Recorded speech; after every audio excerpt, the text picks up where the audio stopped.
नमस्कार साहब। नमस्ते। क्या हुआ? मेरा नाम सीताराम है। हाँ। मैं स्कूल में टीचर हूँ। 6 ही महीने पहले की बात है, मैंने एक आदमी से कर्जा लिया था। हर महीने थोड़ा थोड़ा देकर कर्ज चुका दिया, लेकिन आज उसने मुझे और मेरे परिवार को घर से बाहर निकाल दिया।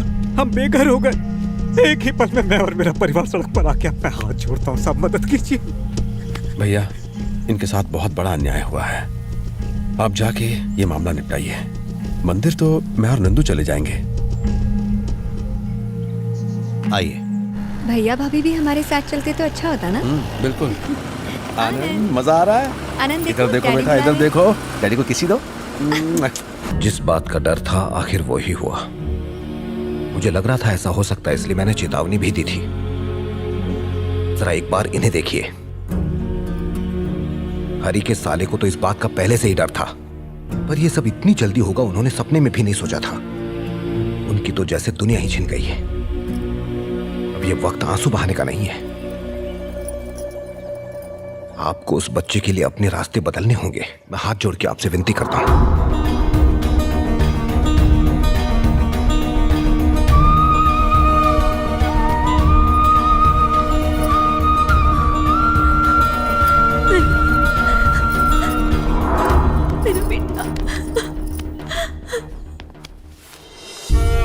सुरेश, तुम्हारी मुंह बोली बहन नहीं रही तो मैंने भी अपना इकलौता सगा भाई खो दिया।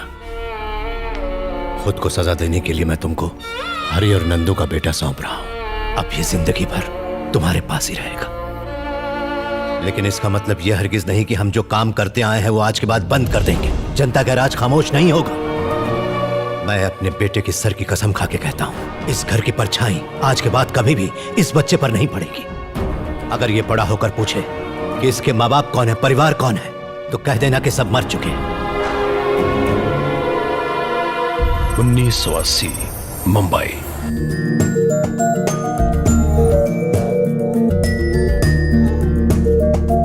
आनंद को देखने का बहुत जी कर रहा है।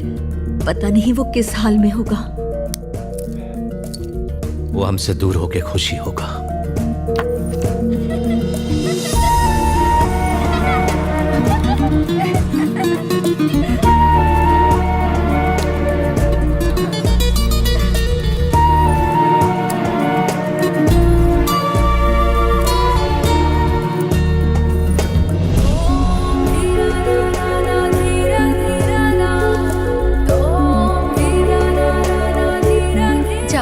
के साथ जाके खेलो। मेरे पौधों को हाथ मत लगा। तुझे क्या प्रॉब्लम है? तो पीछे हट। तोड़ना गलत बात है। मुझे फूल चाहिए। नेचर की कदर करनी चाहिए दिया। ये लो, पूरा खत्म करने के बाद ही खेलने जाना। मम्मी को देना। अंकल, मेरे मम्मी पापा की मौत कैसे हुई थी? एक्सीडेंट में बेटा। वो दिखते कैसे थे? मैंने उनकी फोटो तक नहीं देखी। उनकी कोई फोटो नहीं। तुम्हारी आंखें तुम्हारी मम्मी जैसी हैं और चेहरा पापा जैसा।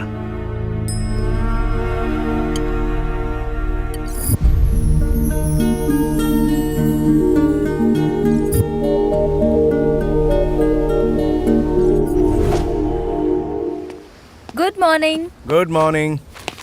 मेरी वॉक तो कब की होगी? मुझे लगा संडे की वजह से तुम देर तक सोओगी। आज मेरा और एक प्रोग्राम है। अच्छा? पास की सोसाइटी में आनंद का ट्री प्लांटेशन ड्राइव है।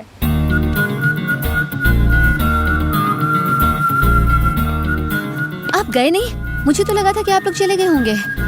तुम भी मेरे साथ चलोगी? वहाँ जाके भी तुम मुझसे फिजूल की बहस ही करोगी। चलना जरूरी है। मैं अगर नहीं गई तो वो पूरा दिन मेरा दिमाग चाट चाट के खाली कर देगा। मैं ये रिस्क नहीं लेना चाहती। चलो अब जल्दी करो मॉम।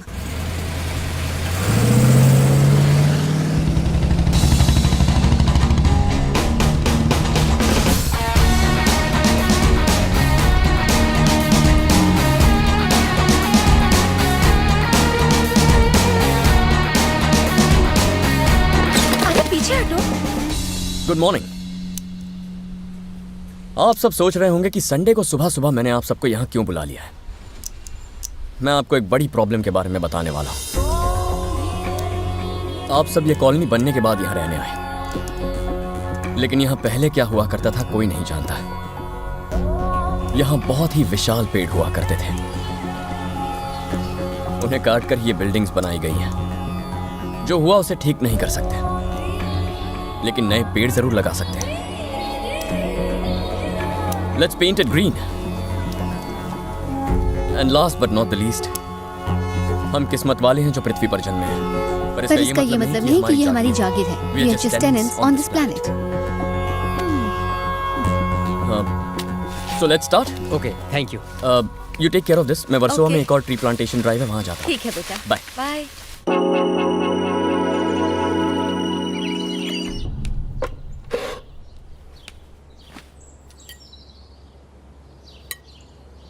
आज बड़ी जल्दी नाश्ता कर रही हो, क्या बात है? आज ऑफिस में मेरा पहला दिन है, पहले दिन लेट नहीं पहुंच सकती। LB केमिकल्स में जॉब लगी है ना?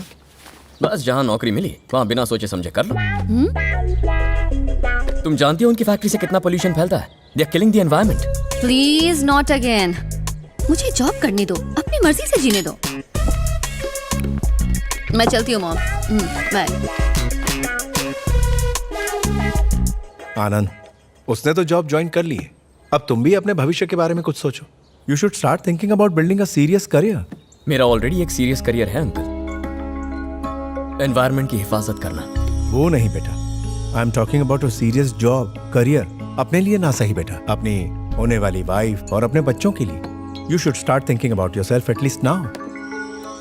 मैं ये आने वाली पीढ़ी के लिए कर रहा हूँ, मेरे या आपके लिए नहीं। I mean, we are all from the same thing. ये हमारे सबके लिए है। आप नहीं समझेंगे। See you, uncle. I'll also make a move.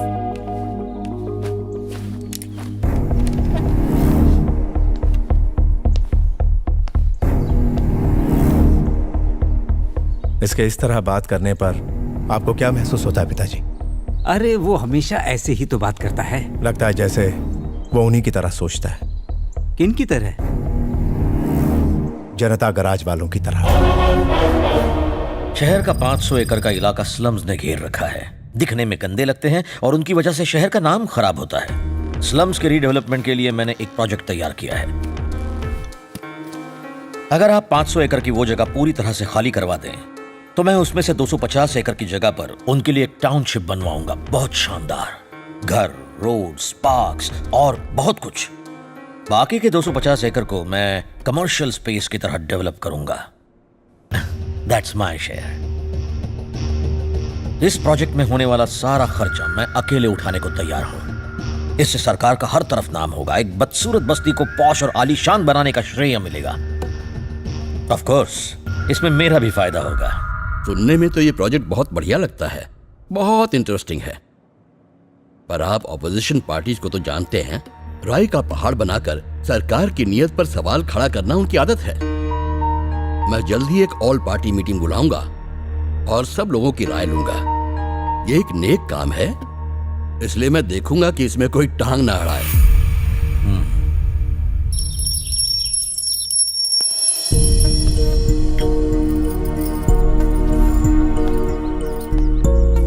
Mummy, पापा से जाके बात करो ना।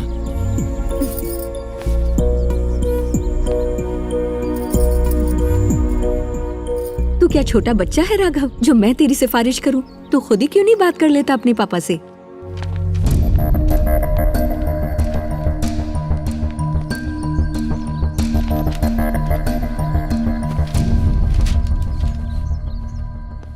वेदा कंस्ट्रक्शंस ग्रुप एक नया प्रोजेक्ट शुरू करके अपना बिजनेस एक्सपैंड करने की सोच रहे हैं। पापा, मैं उनके साथ पार्टनरशिप करना चाहता हूँ। बात करोड़ों की है, हमारी हैसियत नहीं। पापा, वो यहाँ मदद मांगने कितनी बार आए हैं। आप उनसे कहेंगे तो वो मना नहीं करेंगे। गलत। किसी की मदद करके अगर बदले में कुछ पाने की उम्मीद की जाए तो मदद नहीं, धंधा होता है। हमारी इतनी पहुंच है, बिजनेसमैन, ऑफिसर्स, पॉलिटिशियंस, हर कोई मदद मांगने आता है। हमने आज तक कभी किसी का फायदा उठाया है क्या?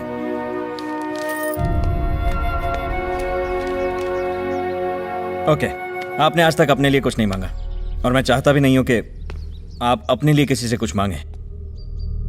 कम से कम मेरे लिए तो मांग लीजिए। मुझसे कहिए कि कम से कम मेरी ही मदद कर दें।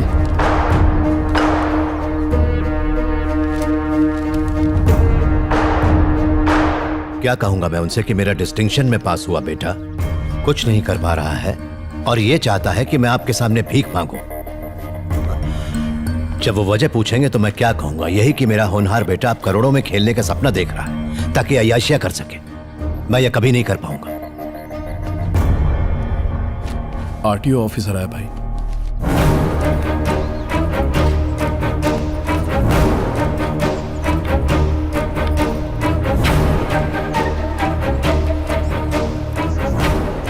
नमस्ते।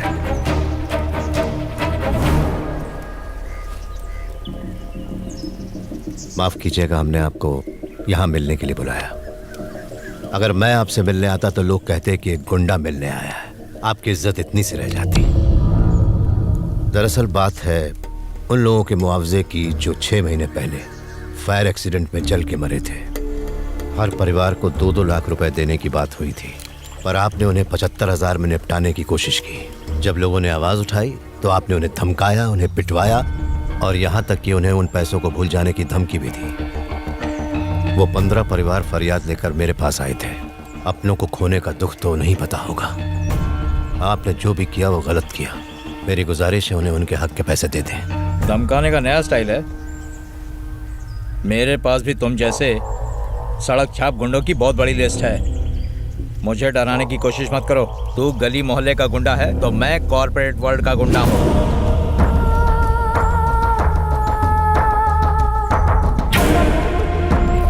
बच्चों को अंदर ले जाओ।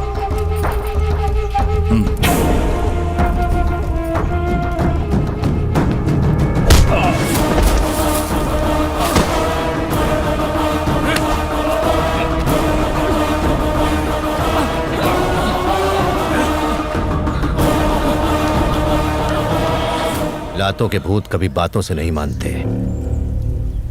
उन 15 परिवारों के लोग इस वक्त तेरे ऑफिस में हैं। यहाँ से सीधा ऑफिस जा। 1 घंटे के अंदर उनके हाथों में चेक होने चाहिए, वरना याद रहे जिस पॉश एरिया में तू अपना नया घर बनाने का सपना देख रहा है, रातों रात वहां तेरी कब्र खोद दूंगा।